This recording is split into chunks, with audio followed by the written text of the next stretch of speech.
नवरात्रि का दूसरा दिन, एक नई सुबह, एक नई शक्ति की आराधना। आज हम आपको लेकर चलते हैं एक ऐसी देवी की यात्रा पर जिनका तप और साधना अमर है। ये वो देवी है जिन्होंने जीवन के हर सुख को त्याग कर कठोर तप से अपने इरादों को मजबूत किया। इनका नाम है माँ ब्रह्मचारिणी। माँ ब्रह्मचारिणी जिनका हर कदम साधना का प्रतीक है, तपस्या, धैर्य और संकल्प का उदाहरण है। ये देवी जिन्होंने बिना थके, बिना रुके हजारों वर्षों तक तप किया और अपनी साधना से सृष्टि को यह सिखाया कि जब इरादे मजबूत हो तो हर लक्ष्य को हासिल किया जा सकता है। माँ ब्रह्मचारिणी के आशीर्वाद से हमें संयम, तप और समर्पण की शक्ति मिलती है। उनकी पूजा करने से हर मनुष्य अपने जीवन की हर कठिनाइयों का सामना कर सकता है और अपने लक्ष्यों तक पहुंच सकता है। तो आइए आज के इस पावन दिन माँ ब्रह्मचारिणी की कथा और उनकी पूजा विधि के बारे में जानते हैं और समझते हैं कि कैसे उनकी आराधना हमारे जीवन को बदल सकती है। माँ ब्रह्मचारिणी देवी दुर्गा के 9 रूपों में दूसरा रूप है और नवरात्रि के दूसरे दिन इनकी पूजा की जाती है। उनका नाम ब्रह्मचारिणी 2 शब्दों से मिलकर बना है। ब्रह्म का अर्थ तपस्या और साधना और चारिणी का अर्थ आचरण करने वाली। इस प्रकार ब्रह्मचारिणी वह देवी है जो कठोर तपस्या और साधना का आचरण करती है। तो चलिए अब माँ ब्रह्मचारिणी से जुड़ी हुई पौराणिक कथा के बारे में जानते हैं। पिछले वीडियो में हमने देखा कि कैसे देवी सती के पिता राजा दक्ष ने भगवान शिव का अपमान किया और अपने पति भगवान शिव के इस अपमान को देखकर देवी सती बहुत क्रोधित हुई और उन्होंने वही यज्ञ अग्नि में कूदकर आत्मदाह कर लिया। देवी सती के आत्मदाह के बाद भगवान शिव ने संसार से विरक्त होकर तपस्या में लीन होने का निर्णय लिया। वे हिमालय पर्वत पर गहन ध्यान में लीन हो गए। इसी बीच देवी सती ने पर्वतराज हिमालय और उनकी पत्नी मैना के घर पूर्ण जन्म लिया। सती ने पार्वती के रूप में जन्म लिया और इसी कारण उन्हें शैलपुत्री कहा गया।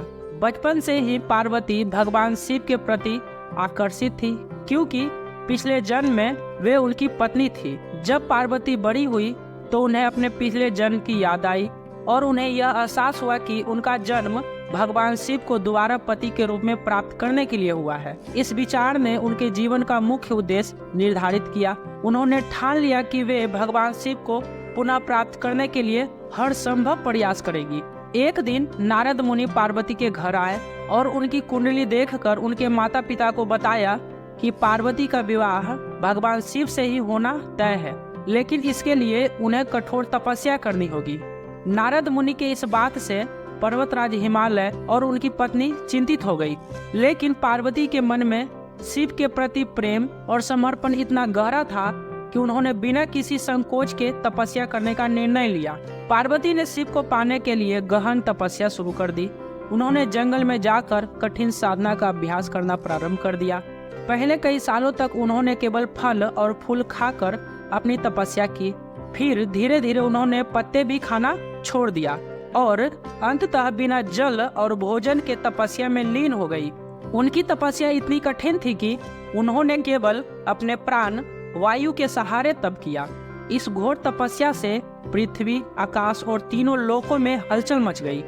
देवता, ऋषि और मुनि उनकी तपस्या से चकित हो गए।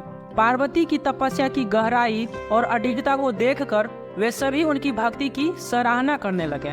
उन्हें ऐसा लगा कि यदि यह तप सफल हो जाता है तो निश्चित ही कुछ बड़ा चमत्कार होगा। पार्वती की तपस्या से अंततः भगवान शिव प्रभावित हुए। उन्होंने पार्वती की साधना और समर्पण को देखकर निर्णय लिया कि वे उनके तप का प्रतिफल देंगे। भगवान शिव जो अपनी तपस्या में लीन थे, पार्वती के इस त्याग और अडिग संकल्प को देखकर स्वयं प्रकट हुए। शिव ने पार्वती से कहा कि उनका तप सफल हो गया है और वे उन्हें पत्नी के रूप में स्वीकार करेंगे। भगवान शिव ने पार्वती से विवाह का प्रस्ताव दिया और उन्हें बताया कि वे उनकी तपस्या से अत्यंत प्रसन्न हैं। इस प्रकार पार्वती को भगवान शिव के रूप में उनका जीवन साथी मिला और उनका यह घोर तप सफल रहा। देवी पार्वती की तपस्या और ब्रह्मचर्य आचरण के कारण उन्हें ब्रह्मचारिणी कहा गया। ब्रह्मचारिणी का अर्थ है वह देवी जो ब्रह्मचर्य का पालन करती है और तपस्विनी रूप में प्रसिद्ध है।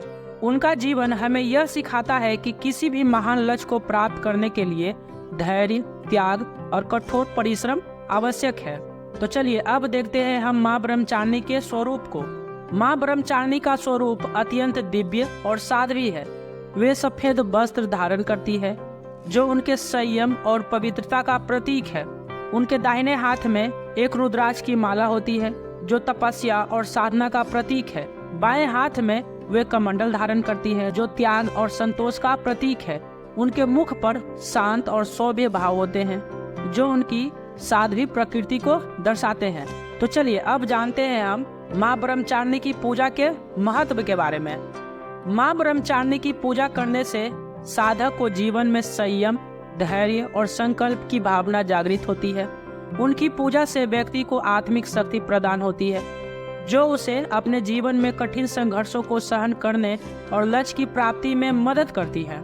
माँ ब्रह्मचारिणी का तप और उनकी साधना यह दर्शाती है कि चाहे परिस्थिति कितनी भी कठिन क्यों न हो, यदि हमारे पास धैर्य, समर्पण और ईश्वर के प्रति अटूट विश्वास हो तो हम अपने लक्ष्यों को प्राप्त कर सकते हैं। उनका जीवन सिखाता है कि ईश्वर को पाने के लिए तपस्या और साधना ही सबसे महत्वपूर्ण साधन है।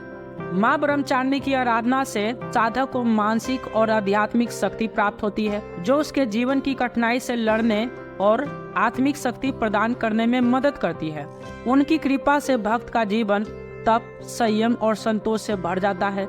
इस प्रकार माँ ब्रह्मचारिणी की कथा और उनका जीवन हमें यह सिखाता है कि तप और संयम जीवन के हर पहलू में आवश्यक है और उनका आचरण करते हुए हम अपने जीवन के लक्ष्य को प्राप्त कर सकते हैं। माँ ब्रह्मचारिणी का आशीर्वाद हमेशा आपके परिवार और आपके जीवन में बना रहे। तो दोस्तों, नवरात्रि के दूसरे दिन माँ ब्रह्मचारिणी का आशीर्वाद लें और अपने जीवन में हर कठिनाई का सामना संकल्प और शक्ति के साथ करें। उनकी पूजा आपके जीवन की हर चुनौती को पार कराने में मदद करेगी। नवरात्रि की ये यात्रा अभी खत्म नहीं होती। कल हम आपको मिलवाएंगे माँ दुर्गा के तीसरे रूप माँ चंद्रघंटा से। तो बने रहिए हमारे साथ। अगर आपको यह वीडियो पसंद आई हो तो वीडियो को लाइक करें, अपने परिवारों और दोस्तों के साथ शेयर करें। अगर हमारे चैनल पर नए हैं तो हमारे चैनल को सब्सक्राइब करें। इसी तरह से और भी धार्मिक जानकारी के लिए जुड़े रहें हमारे साथ। जय माता दी।